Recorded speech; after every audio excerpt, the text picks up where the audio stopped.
এবার করে মন মেরে বই আছো কে? তোমাকে ন দেখি মধ্যে মধ্যে ভিডিও বানাইতি, তা এবার করে মন মেরে বই আছো যে? কি করবো ভাই, মানে করার রাস্তা নাই। ভিডিও বানাই মনের হাউস, মনের আশা, এই সময় ভিডিও বানাইছিলাম। তো ভিডিও বানাইতে আসি এখনো পয়সা সাপোর্ট করো না, ভিউজ আয় না, শেয়ার টেয়ার করে না, ফলো করে না। কি করবো, মনের আশা তো আর মনেই থাকলো, আর ভাইরাল হওয়া এবাইতেছি না। এত কষ্ট করে ভিডিও বানাই, এত ঘোরাফেরা করে ভিডিও বানাই, তো আমার এটা সাপোর্ট করো না, ভাইরাল হই না।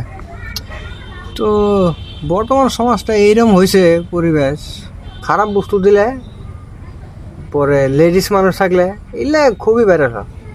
আমরা তো এত কষ্ট করে ভিডিও বানাই, মানে এলে আমার ভিডিও কোনো ভ্যালুই যায় না। আজকালকার যুগটা ভাই বেলেগ ধরনের। আজকাল সেরা মানুষে সাপোর্ট কমই করে মানুষে। সেরি মানুষ যদি অল্প আল্লাহ কমন না চাইতো, তাহলে ভিডিও মিলিয়ন মিলিয়ন ভিউজ হইতো। আর যদি সেরা মানুষ এত কষ্ট করে রোদের মধ্যে ভিডিও শুট করে, যদি মেহনত করে ভিডিও পোস্ট করে, 100টা ভিউজ, 10টা লাইক, এরম সাপোর্ট পাওয়া যায়। এই জন্যই ভাই মন মেরে বয়ে আছে, কি করবো, ভিডিও ভিউজ আসে না, শেয়ারইও না, পাইছে সাপোর্ট করে না। আমরা সেরা মানুষ, সেরা মানুষের ভিডিও ভাইরাল হয় না, সিরিয়া মানুষের ভিডিও দিলে ফট করে ভাইরাল হয়। এটাই মনে তো কো, এই জন্যই বয়ে আছে। তো আনারা যদি আমার ভিডিও দেখতেছেন, শেয়ার করবেন, এটাই আনার কথা আশা, ফলো টলো করবেন, সাপোর্ট দিবেন।